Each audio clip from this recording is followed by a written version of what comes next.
네, 여러분 안녕하세요. 팩트체크 한일 경제전쟁 진행의 김현진입니다. 지난 시간에 이제 한일 갈등을 둘러싼 그동안의 이슈를 총정리해봤습니다. 앞으로 어떤 과제가 남았는지 오늘도 전문가 세 분 모시고 말씀 이어서 얘기 나눠보도록 하겠습니다. 네, 먼저 일본 전문가 호사카 유지 교수님, 그리고 조한범 통일연구원 위원님, 그리고 하종문 한신대 교수님 자리해 주셨습니다. 네, 세 분 좋은 말씀 부탁드리겠습니다. 자, 팩트체크 한일 경제전쟁 1부에 이어서 남은 이슈들을 VCR로 먼저 만나보겠습니다. 최악의 한일 관계. 그 시작은 일본의 일방적 경제 보복 조치였다. アジアで唯一の該当国でありました。韓国が除外されることになります。 반도체 디스플레이 시장을 타격한 일본의 수출 규제에 지난 8월 우리 정부는 끝내 지소미아 종료 결정을 통보했다. 이후 한국에 대한 일본의 왜곡 보도를 비롯해 극우 세력의 혐한 집회가 확대되며 양국 관계 회복이 불투명해졌다. 그러나 지소미아 종료 6시간을 앞두고 한일 정부는 극적인 합의 사실을 발표했다. 우리 정부는 언제든지 한일 군사 비밀 정보 보호 협정의 효력을 종료시킬 수 있다는 전제하에 종료 통보의 효력을 정지시키기로 하였으며 防衛省としてはこの GSOMIA がしっかりとした形で延長されるということが大事だと思っております。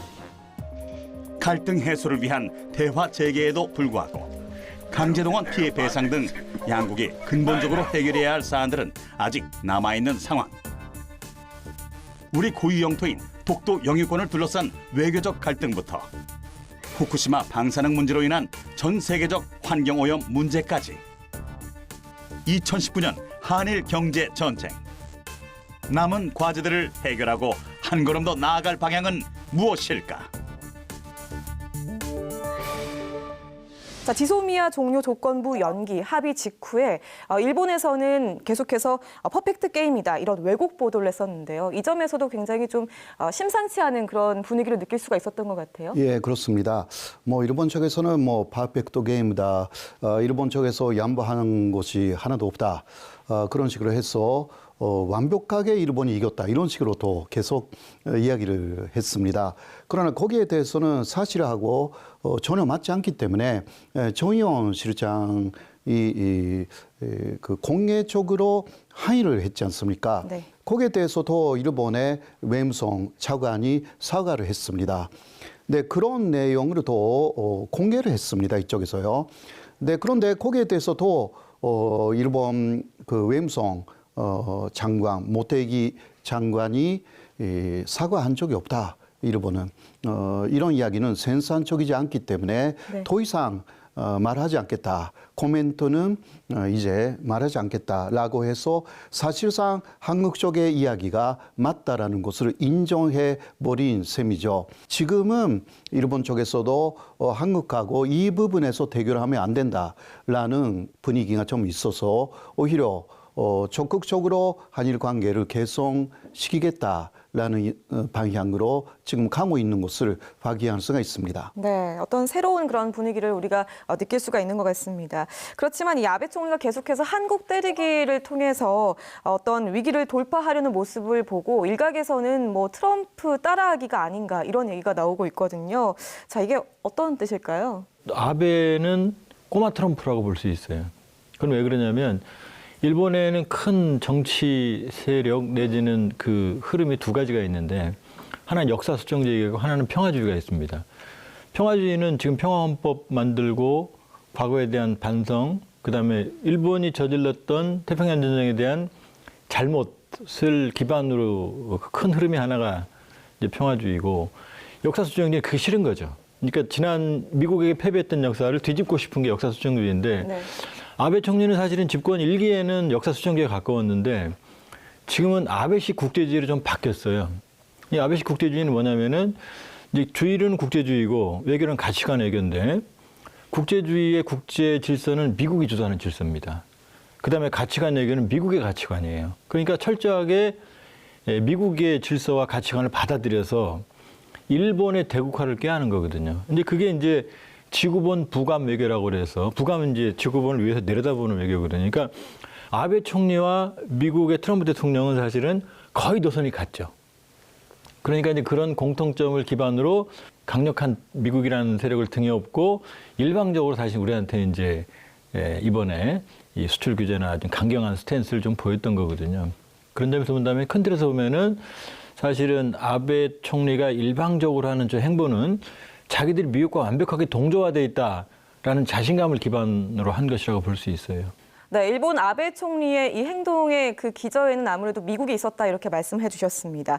내년에 치러질 도쿄 올림픽에 대해서 이야기를 한번 해볼까요? 굉장히 걱정이 많이 됩니다. 일본은 부흥 올림픽이라면서 이제 8년 전 동일본 대지진에서 회복이 됐다라고 계속 이야기를 하고 있는데 한국뿐만이 아니라 전 세계도 피해를 줄 수 있는 부분이잖아요. 예, 그렇습니다. 방사능이라고 하는 것은 제일 커다랗게 지금 올림픽을 하는 데 있어서 장애물로 지적이 되고 있고요. 1985년에 핵무기를 폐기하는 걸로 해서 국제의사협회라는 것이 있습니다. 여기에서 지금 현재 도쿄올림픽은 방사능 올림픽이다. 라고 하는 얘기로 정의를 내린 바가 있습니다. 물론 이 문제에 대해서는 지금 독일 쪽의 지부에서는 캠페인을 진행하고 있고요. 이 정도로 지금 국제적인 시선에서는 방사능 문제를 어떻게 처리할 것인가가 굉장히 심각한 사안이거든요. 비관한 예로 최근에 12월 달에 그린피스에서 조사한 바로는 제이빌리지라는 곳이 있습니다. 네. 거기서 성화가 출발을 하는데 조사를 해보니까 방사선 양이라고 하는 것이 보통 원전 사고 이전에 비하면 거의 1000배가 넘는 수준으로 나오고 있습니다. 이 정도 상황이라면 인체에 어떤 영향이 미칠지는 굉장히 심각하고요. 지금 아베 정권에서는 계속 제염 조치를 했기 때문에 문제가 없다 그러는데 그런 여러 가지 각국으로부터의 문제 제기를 아베 수상이 과연 충분하게 관련된 정보를 공개하면서 대응하고 있는가? 그렇지는 않다고 보여집니다. 특히 한국 정부에서 문제 제기하고 있는 것들은 오히려 방사능에 대해서 얘기하고 있는 걱정이라고 하는 것이 이거는 반일이다. 라고 얘기하면서 한국이 괜히 도쿄올림픽에 죄를 뿌리려고 한다. 이런 식으로 정치적으로 활용하는 것은 온당치 못한 태도라고 생각이 되고요. 그래서 우리도 선수들의 안전뿐만 아니라 평화의 제전이라 불리는 올림픽의 원래의 성질을 살려나가기 위해서라도 반드시 챙겨야 할 부분이 아닌가 그렇게 보여집니다. 네, 계속해서 좀 문제를 제기해야 되고 또 환기를 시켜야 될 것 같다 이런 생각이 드는 것 같습니다. 자, 그렇다면은 또 독도 영유권 문제도 우리가 또 거론을 안 할 수가 없겠죠. 일본 정부가 올해 방위백서에서 독도에서 충돌을 할 경우에 군사 행동까지 이어질 수 있다. 이런 내용을 추가해서 또 파문이 일고 있습니다. 자, 이런 내용을 봤을 때 우리로서는 침략 가능성을 시사한 것이 아닌가 이렇게 또 해석이 되거든요. 일본은 계속해서 그 방위백서에는 독도는 그 일본의 고유 영토다 이런 식으로 써왔고 그 외교 천서라는 게 있는데 거기에도 그렇게 계속 써왔고요. 그리고 한국이 독도를 불법으로 점거하고 있다 이러한 이야기를 계속 해왔습니다. 특히 7월이죠. 그 러시아 비행기가 항공기가 그 독도 영공 에 침범했습니다. 그때 한국 쪽에서 사격을 했지 않습니까? 네. 360발 정도. 자기들이 주장하는 독도 상공, 영공에서 러시아하고 또 일본이 아니라 한국이 그런 식으로 충돌 가능성을 보였기 때문에 앞으로 충돌 가능성이 있을 경우에는 그 일본 자위대 길을 발진시키겠다 이러한 식으로 해서 또 독도는 그 일본의 고유 영토다라는 주장을 강화시켰다라고 볼 수가 있습니다. 그런데 독도 헬기 추락 사고가 있었지 않습니까? 그게 독도의 용해에서 일어난 사고였어요. 거기에 대해서 일본은 전혀 보도하고 있지 않습니다. 독도 주변에 그 용해에서 일어난 사건에 대해서 독도를 일본 영토라고 생각한다면 일본도 구조 발동에 나서겠다라고 이야기를 해야 되는 거 아닙니까? 그렇죠. 네, 그런 것에 대해서는 완전히 무시를 하고 있다라는 일본의 이중 잣대를 우리가 알 수가 있기 때문에 오히려 일본이 이번에 헬기 사건에서는 독도 영유권을 주장하지 않았습니다. 네, 알겠습니다. 헬기 사고와 관련해서 일본이 보여주는 그런 이중적인 잣대를 또 말씀을 해주셨습니다. 방금 이제 독도 영유권과 관련해서 또 말씀을 해주셨는데 이와 관련해서 지난 6일 일본 내각부 홈페이지에 이런 결과가 나왔어요. 여론조사 내용을 보면은 상당수 일본인들이 정말 독도를 일본 영토라고 인식을 한다 이런 여론 내용인데 많이들 그렇게 생각하는 것 같습니다. 예, 그렇습니다. 최근 올해 2019년이 되면서 독도 문제에 대한 일본 국민들의 인지도 같은 것들이 굉장히 높아졌고요. 높아졌다라는 부분은 사실은 악화됐다고 표현하는 게 더 정확할 것 같습니다. 이번에 조사한 걸로 보게 되면 국민들의 95%가 독도를 알고 있고, 그다음에 70% 이상의 사람들이 독도를 고유 영토로 인식한다든지, 그다음에 뭐 60% 이상의 사람들은 한국이 불법 점거를 하고 있다. 그리고 37.5%는 계속적으로 독도 문제에 관한 홍보 활동을 강화해야 된다. 이런 얘기까지 나오는 걸 보게 되면 지금 현재 물론 수출 문제로 한일 양국 간의 외교적인 대립이 이어지고 있습니다만 영토 문제에 관해서 지속적으로 지금 일본 정부의 국내 인식 차원이 계속적으로 악화되고 있다라고 볼 수 있을 것 같아요. 일본 정부가 지금 영토 문제는 한국과는 독도 문제가 있습니다만 중국과는 센카쿠 문제가 있고요. 그다음에 러시아와는 북방 사개섬이라고 하는 섬이 있는데 최근에 이 두 개의 섬, 특히 러시아와의 문제가 그렇게 호전되고 있지 않다라는 부분들이 오히려 한국에 대해서 압박을 강화하고 있는 게 아닌가라는 측면도 우리가 체크해야 될 것 같습니다. 결국 러시아와의 관계에서 문제가 풀리지 않으니까 오히려 독도 문제에 대해서도 지금까지와는 오히려 도를 넘어서는, 그러니까 갈수록 도발의 정도가 올라간다는 것은 러시아 문제라든지 중국 문제와 결부되면서 한국에 대해서도 계속적으로 강경 기조를 유지하는 것이 필요하다. 이렇게 돼 본다면 영토 문제에 대해서 우리가 더욱더 주의를 해야 되지 않을까, 그렇게 보여집니다. 네, 단순히 독도 문제에 국한되는 것이 아니라 이제 주변의 4강의 그런 지정학적인 그런 관계도 함께 고려를 해야 된다라는 말씀을 해주셨습니다. 자, 이거 외에도 뭐 풀어야 될 문제들이 굉장히 많습니다만 그중에서 가장 민감한 부분이 바로 강제징용 문제가 아닐까 싶은데요. 그래서 저희 제작진이 직접 일본을 찾아서 강제징용 피해자들의 흔적을 만나고 왔습니다. 화면으로 만나보시죠. 일본 교토 시내에서 30km나 떨어진 단바시. 과거 일제가 광물 채굴을 위해 3,000명의 조선인을 강제 동원한 곳으로 알려져 있다. 이곳에는 일본 내 강제 동원의 역사를 증언하는 유일한 기념관이 있다. ここは、朝鮮人の鉱夫がたくさんマンガンという鉱物を掘った鉱山です。 전쟁 당시 일본이 사용했던 무기 재료인 망간. 총 300여 개의 망간 광산이 있었지만 열악한 환경 탓에 일본인 중 어느 누구도 일하려 하지 않았다. 폐광 때까지 이곳엔 조선인 광부뿐이었다. もともとはこういう小さい穴やったんですけども、それを見学用にこう広げたんですね。うさぎ跳びみたいな格好で、膝を曲げた状態でこう背中に100キロほど担いでこう出てくるわけですね。そういった過酷な労働をしとったわけです。 가로 30cm, 세로 60cm. 사람이 설 수 없는 좁은 통로. 16살부터 이곳에서 노역했던 고 이정호 씨가 사제를 털어 기념관을 세웠다. これいっぱいで100キロぐらいのマンガンを押してました。1日3センチぐらいしか進まないんですね。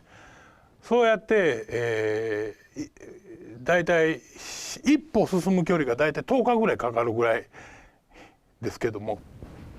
굴길만 20km. 버팀목도 없던 이곳을 관람객이 서서 볼 수 있도록 300m가량 직접 확장했다는 고 이정호 씨. 현재 아들 이용식 씨가 그 뜻을 이어가고 있다. 自分たちの加害の歴史、被害の歴史は平和のためで、なぜ朝鮮人の被害の歴史は反日になるんだと。これはおかしいじゃないかと。これも平和のためなんだと。 여전히 식민지배의 불법성을 인정하지 않은 일본. 일본의 가해 역사를 알리기 위한 이들의 사투는 오늘도 계속되고 있다. 네, 이렇게 생생한 역사적인 현장이 있음에도 불구하고 일본은 그 어떤 사과와 배상도 하지 않고 있는 모습입니다. 앞으로도 사과와 배상을 받기가 좀 어렵지 않을까 이런 생각이 드는데 강제징용 문제 지금 어떤 상황인지 한번 살펴보도록 하겠습니다. 우리 위원님께 여쭤볼게요. 사실 지금까지 얘기했던 수출 규제 문제, 지소미 문제 그 뿌리 출발점은 이제 강제징용 문제죠. 그리고 더 깊게 가면 사실 한일 관계가 정상화되는 과정에서 명시적인 사과와 사과의 본질은 배상이거든요. 네. 그 두 가지가 결여됐다는 게 출발점이거든요. 그리고 이번 우리 대법원의 판결은 결국 개인 청구권은 소멸되지 않는 거고, 그렇기 때문에 일본 제철이 지금 피해자들에게 배상을 하라라고 최종적으로 판결을 내렸거든요. 그럼 이제 사실은 이걸 집행을 해야 되는데 지금 일본 측에서 반응이 없는 거죠. 근데 크게 보면 일본 기업 같은 경우는 사실은 도덕적인 책무나 국제법적인 차원에서 사실은 배상의 의무를 인지를 하고 있어요. 근데 중요한 건 일본 정부가 이걸 가로막고 있는 거거든요. 사실은 다시 이 법적인 문제에 대해서 다른 카드, 그러니까 수출 규제 백세 국가 리스트 제외라는 걸로 지금 이제 대응을 한 거거든요. 네. 그러니까 핵심은 지금 일본 정부입니다. 어떻게든 어떤 해법을 찾으려고 하는 그런 노력이 우리 측에는 있어요. 네. 근데 일본 정부는 그 어떠한 해법도 지금 제시를 안 하고 있는 거죠. 그렇기 때문에 이 양측이 지금 강하게 충돌하고 있고 결국 남는 건 그러면 우리 대법원 판결이 났기 때문에 이제 집행이라고 하는 강제 절차가 남아 있어요. 네. 그러면은 내년 초에는 그 집행 절차가 들어가는데 그때까지가 해법을 찾을 수 있는 레드라인이라고 볼 수 있죠. 방금 말씀해 주신 이 배상 문제, 아무래도 일본의 그 아베 총리는 이미 끝이 났다라고 계속해서 얘기를 하고 있는데요.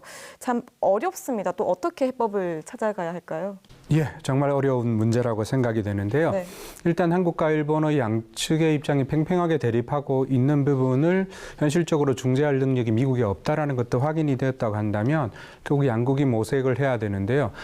이번에 그 지소미아의 사태가 저는 반면교사로서 우리가 활용할 수 있는 측면이 있다고 판단됩니다.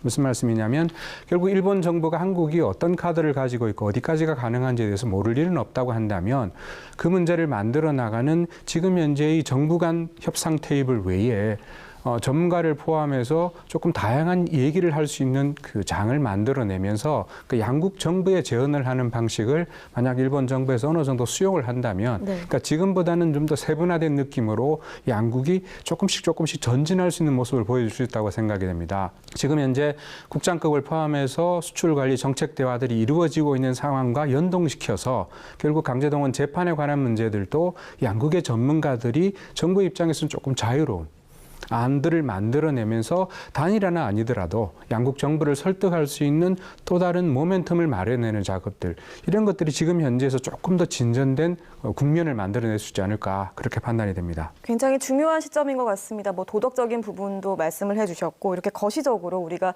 앞으로 이렇게 모색해야 될 부분을 계속 말씀을 해주셨는데요. 한일 경제 전쟁이 이젠 또 기술 전쟁이 되지 않을까 이런 생각이 듭니다. 이와 관련해서 김용석 화학연구원 고기능 고분자센터장의 이야기를 듣고 오겠습니다. 소재의 특성상 그 제품의 신뢰도와 공급의 신뢰도, 즉 공급 안정성이 굉장히 중요합니다. 그래서 이번 사태로 일본은 이제 공급의 신뢰도, 소재의 공급의 신뢰도라는 매우 중요한 부분을 좀 잃었다고 생각을 합니다.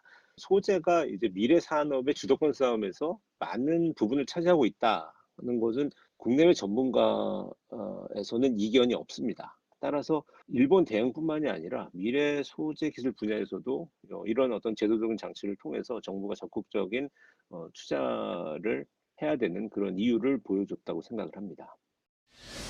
네, 김용석 센터장님의 이야기 잘 들었습니다. 자, 이제 교수님, 한일 경제 전쟁과 상관없이 이제 우리가 기술 국산화는 계속해서 노력을 해야 되는 부분 아닐까요? 예, 아무래도 이 문제야말로 더 안보 문제입니다. 네. 이번같이 그 일본 같은 나라가 또 나타나가지고 여러 가지 그 부분에서 수출하지 않겠다. 이런 식으로 하면 상당히 문제가 되는 것은 한국이 문제가 되는 거죠. 그래서 수입처의 다변화가 중요하고 또 하나는 국산화가 중요합니다. 물론 어떤 분은 일본하고의 관계가 풀리면 국산화했던 노력이 헛되이 되는 거 아니냐, 이러한 이야기가 오는 것은 아닙니다. 네. 네, 그러나 국산화라는 것은 계속 추진을 해야 합니다. 이거는 사실 제가 일본에 쭉 있었기 때문에 일본에서 항상 나오는 이야기가 일본이 옛날에 전쟁을 했을 때 모든 것이 막혀버렸죠. 그 수입도 수출도. 그러니까 일본이 전쟁을 치른 이후에 살아남기 위해서는 기본적인 것은 국산화해야 된다. 이것은 일본의 안보 위식에서 비롯된 것이기 때문에 이 부분은 한국도 충분히 참고해야 되는 부분이다. 왜냐하면 세계는 굉장히 불확실한 그러한 시대로 앞으로 계속할 것입니다.